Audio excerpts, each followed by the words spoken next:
अच्छा जनाब, अब हम डिस्कस करेंगे हेट्रोन्यूक्लियर डायटॉमिक मॉलिक्यूल। इससे पहले हमने होमोन्यूक्लियर डिस्कस किए थे।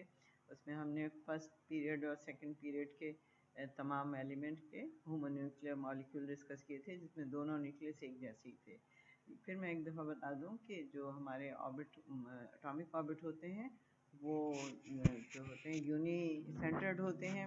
उनके सेंटर में एक ही न्यूक्लियस होता है। और जो हमारे मॉलिक्यूलर ऑर्बिटल होते हैं वो मल्टी सेंटर्ड होते हैं। उनके बीच में सेंटर में दो या उससे ज़्यादा पाए जाते हैं नॉन न्यूक्लियस।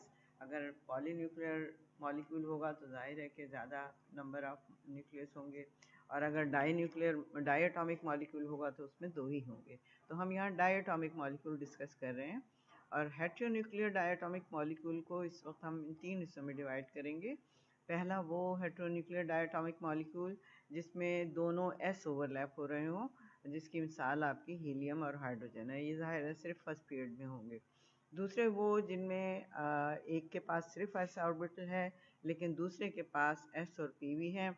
इसमें हमने यहाँ एच एफ की एग्जांपल ली है, लेकिन कोई भी एग्जांपल एच के साथ हो सकती है, H C L, H N, कोई भी दूसरा एलिमेंट जिसके पास एस और पी दोनों हो। हाइड्रोजन इसलिए कि उसके पास सिर्फ एस होता है। उसके बाद तीसरी एग्जांपल ऐसी है जिसमें दोनों के पास एस भी है और पी भी हैं। तो यहाँ जो हम एग्जांपल डिस्कस करेंगे वो सी ओ की होगी। अच्छा, अब हम पहली एग्जांपल ले लेते हैं H E H, helium hydride की। एच ई के पास एक 1s ऑर्बिटल है और एच के पास भी 1s ऑर्बिटल है, लेकिन दोनों का 1s orbital different energy level का है। और अगर दोनों मिलकर मॉलिक्यूलर ऑर्बिटल बनाएंगे, यानी साई 1 और साई 2 मिलकर, तो ये अपना अपना हिस्सा इन मॉलिक्यूलर ऑर्बिटल्स में डालेंगे। और जो भी दो मॉलिक्यूलर ऑर्बिटल बनेंगे, एटॉमिक बॉन्डिंग मॉलिक्यूलर ऑर्बिटल और एंटी बॉन्डिंग ऑर्बिटल, हमें यहाँ ये भी देखना पड़ेगा कि बॉन्डिंग में हीलियम का कितना हिस्सा है और हाइड्रोजन का कितना हिस्सा है, और एंटी बॉन्डिंग में हीलियम का कितना हिस्सा है और हाइड्रोजन का कितना हिस्सा है। हीलियम के हिस्से को हमने C1 कहा है और हाइड्रोजन के हिस्से को हमने C2 कहा है। तो C1 and C2 are the overlapping coefficient, constant और coefficient of these 1s orbitals. अच्छा, in homonuclear orbitals are same and therefore their energies are equal. लेकिन जब हम हेट्रोन्यूक्लियर के पास आते हैं तो हमें फिर वो LCO के तमाम स्टेप्स को देखना होता है। उसमें पहला स्टेप ये है कि उनकी एनर्जी कंपेरेबल हो, कंपैरिजन किया जा सके। तो अगर दो ऑर्बिटल्स की एनर्जीज में बहुत ज़्यादा डिफरेंस होगा तो वो मॉलिक्यूलर ऑर्बिटल नहीं बनाएंगे। यहाँ हीलियम और हाइड्रोजन के 1s में जाहिर है फ़र्क है। हीलियम का 1s किसी और एनर्जी पर होगा और हाइड्रोजन का 1s किसी और एनर्जी पर होगा। तो पहली चीज़ जो हमें डिसाइड करनी है कि कौन सा लोअर एनर्जी लेवल पर होगा। अब अगर हम फर्स्ट कर लें, यहाँ सपोज करते हैं कि हीलियम लो एनर्जी पर है क्योंकि उसके पास 2 इलेक्ट्रॉन आ चुके हैं 1s में, और हाइड्रोजन थोड़ी हाई एनर्जी पर है। और ये दोनों जब मिक्स हुए तो जाहिर है हमने यहाँ 1s को लो एनर्जी, हीलियम के 1s को लो एनर्जी पर रखा है और हाइड्रोजन के 1s को हाई एनर्जी पर। याद रखिए कि हेट्रोन्यूक्लियर में कभी भी दोनों आप सेम एनर्जी पे नहीं रखेंगे, कभी भी वो सेम एनर्जी पे नहीं होंगे। फिर इन दोनों ने मिक्स होने के बाद एक बॉन्डिंग और एक एंटी बॉन्डिंग ऑर्बिटल बनाया। बॉन्डिंग ऑर्बिटल क्योंकि हीलियम के नज़दीक है अगर, तो इसका मतलब ये है कि हीलियम का कंट्रीब्यूशन बॉन्डिंग ऑर्बिटल में ज़्यादा है। और एंटी बॉन्डिंग क्योंकि हाइड्रोजन के 1s के नज़दीक है, तो इस एंटी बॉन्डिंग ऑर्बिटल में हाइड्रोजन के जो चार्ज क्लाउड है उसका कंट्रीब्यूशन ज़्यादा है। अब हीलियम के जो दो पेयर इलेक्ट्रॉन हैं, अब इन्हें हमें शिफ्ट करना है मॉलिक्यूलर ऑर्बिटल में। तो ये दोनों अपने से लो एनर्जी पे जाएंगे। एटॉमिक ऑर्बिटल में जो इलेक्ट्रॉन होते हैं, जब वो मॉलिक्यूलर ऑर्बिटल बनता है तो वो हमेशा लोअर मॉलिक्यूलर ऑर्बिटल में जाते हैं, हायर में नहीं जाते, वरना वो अनस्टेबल होंगे, स्टेबल नहीं होंगे।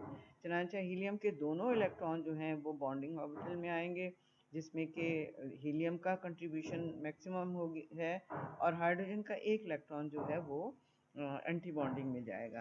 अच्छा, अब इस बॉन्डिंग मॉलिक्यूलर ऑर्बिटल में ग्रेटर चार्ज डेंसिटी है और एंटी बॉन्डिंग में जो है सारी चार्ज डेंसिटी जो है वो हीलियम हाइड्रोजन की है ज़्यादातर।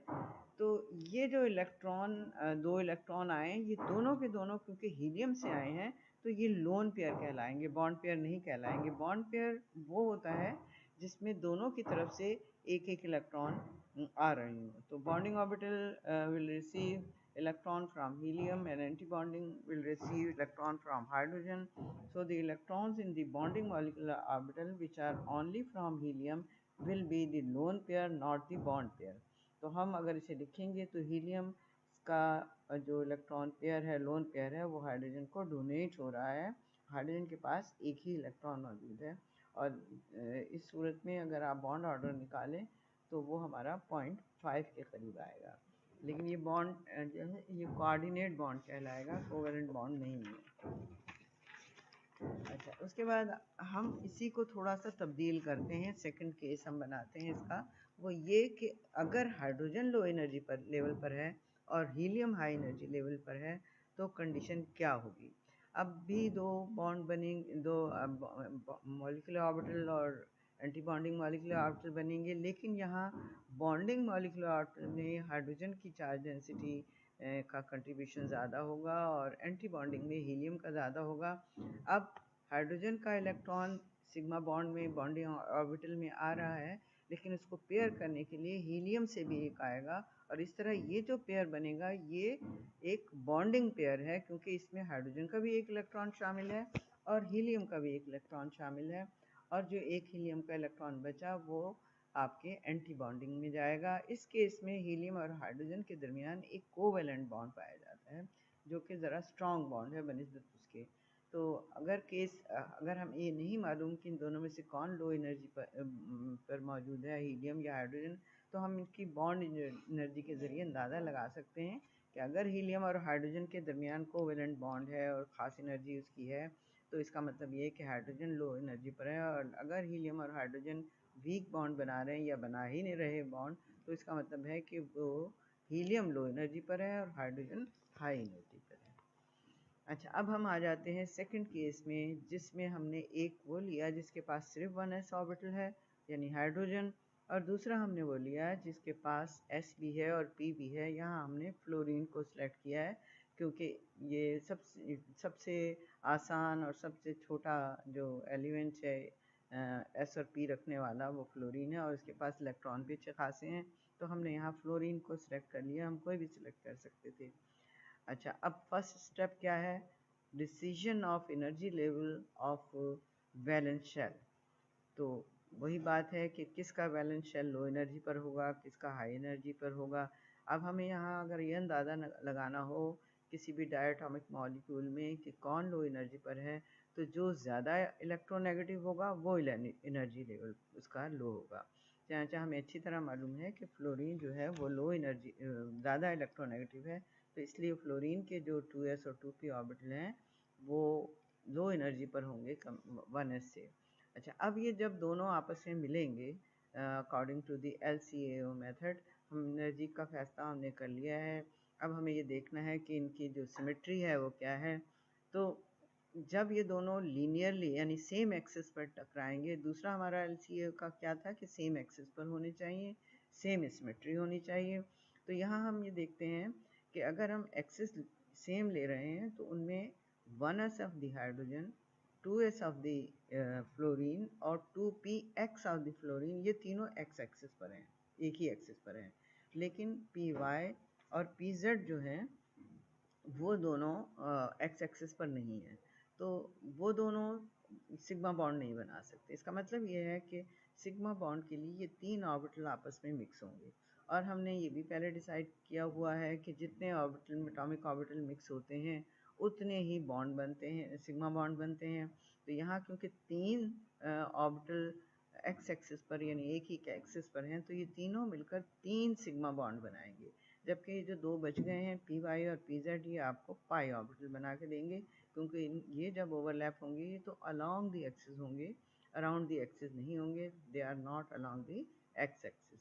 अच्छा, अब ये थ्री ऑर्बिटल्स जो बन रहे हैं molecular orbital, sigma molecular orbital, उनका में किन किन चीज का कंट्रीब्यूशन है, 1s ऑफ हाइड्रोजन का, 2s ऑफ फ्लोरीन का और 2px ऑफ फ्लोरीन का, are along the X axis. अब सेकंड स्टेप हम देखेंगे LCO का and it means that there are 3 sigma orbitals will be formed. एक को हमने सिग्मा 1 का नाम दिया, एक को सिग्मा 2 का और एक को सिग्मा 3 का। जब भी ये सिग्मा ऑर्बिटल्स बनेंगे, जाहिर है अगर 2 मिल रहे हैं तो 2 बनेंगे, जैसे पीछे बनते आए हैं। यहाँ 3 मिल रहे हैं तो 3 बनेंगे, 4 मिल रहे हो तो 4 बनेंगे, 4 से ज़्यादा नहीं होते, क्योंकि पी एक्स दो ही हो सकते हैं, दो एलिमेंट के। इनमें हमेशा ये याद रखिए कि जो एक ऑर्बिटल है वो लोएस्ट एनर्जी पर होगा, सबसे नीचे, और एक जो है वो हाईएस्ट एनर्जी पर होगा। तो इस केस में हमारे पास सिग्मा 1 लोएस्ट एनर्जी पर होगा और सिग्मा 3 हाईएस्ट एनर्जी पर होगा। बाकी तमाम ऑर्बिटल उनके बीच में होंगे।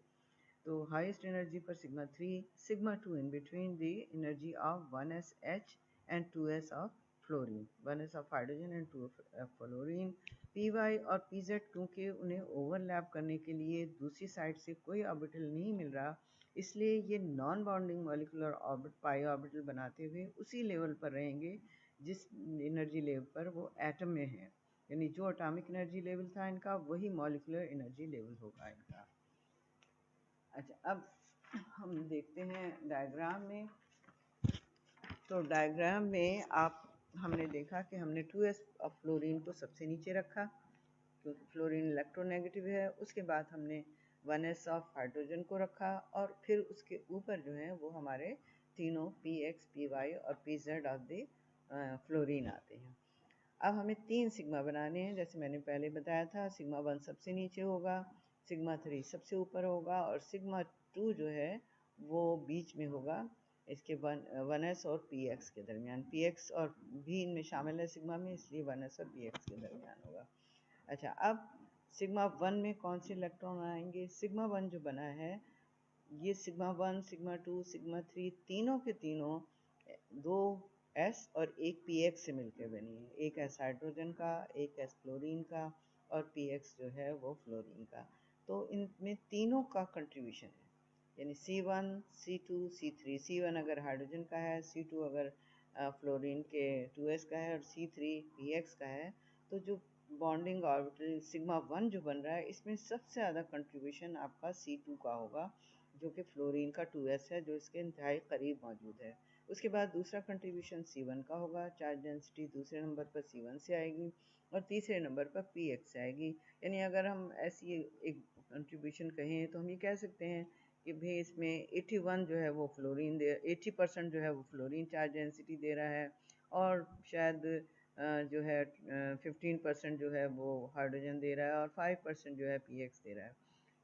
ये मैंने एक ऐसी कंट्रीब्यूशन बताई है कि अंदाज़न हम ये कह सकते हैं।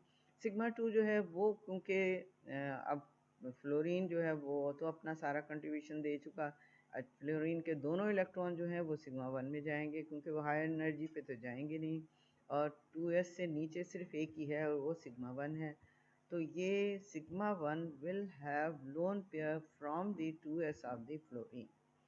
अब हम आ जाते हैं सिग्मा 2 की तरफ। सिग्मा 2 px और हाइड्रोजन के 1s के दरमियान आ रहा है। इसमें कंट्रीब्यूशन जो है वो C2 का तो बहुत थोड़ा होगा, C1 और C3 का कंट्रीब्यूशन ज़्यादा होगा और दोनों अपना एक एक इलेक्ट्रॉन इसको देंगे क्योंकि दोनों के बीच में है। और 2p के पास जो एक अनपेयर्ड इलेक्ट्रॉन है वो इससे पहले देगा और इसी तरह हाइड्रोजन अपना अनपेयर्ड इलेक्ट्रॉन इसे देगा। Now sigma 2 will have electrons from both the atom hydrogen and fluorine, therefore it is a bond pair। तो सिग्मा 1 में लोन पेयर है, वो फ्लोरीन के 2s से आया है। सिग्मा 2 में बॉन्ड पेयर है जो हाइड्रोजन के 1s से और फ्लोरीन के 2px से आया है। अब फ्लोरीन के 2p के पास 4 इलेक्ट्रॉन बच गए हैं और 2py और 2pz को ओवरलैप होने के लिए दूसरी साइड पर भी कोई एटॉमिक ऑर्बिटल मौजूद नहीं है। लेकिन ये 2p जो हैं ये मॉलिक्यूलर ऑर्बिटल में ज़रूर तब्दील होंगे। ये नहीं हो सकता कि एक ही वैलेंस शेल में कोई एटॉमिक शेल तो मॉलिक्यूलर ऑर्बिटल में तब्दील हो जाए और कोई शेल एटॉमिक ऑर्बिटल ही रहे। तो ये अपने आप को मॉलिक्यूलर ऑर्बिटल में तब्दील करेंगे, यानी मल्टी सेंटर्ड हो जाएंगे, लेकिन नॉन बॉन्डिंग। तो ये पाई नॉन बॉन्डिंग ऑर्बिटल हैं और इनमें 4 इलेक्ट्रॉन जो आए हैं, यानी 2 पेयर जो आए हैं, ये सब के सब आपके फ्लोरीन में से आएंगे।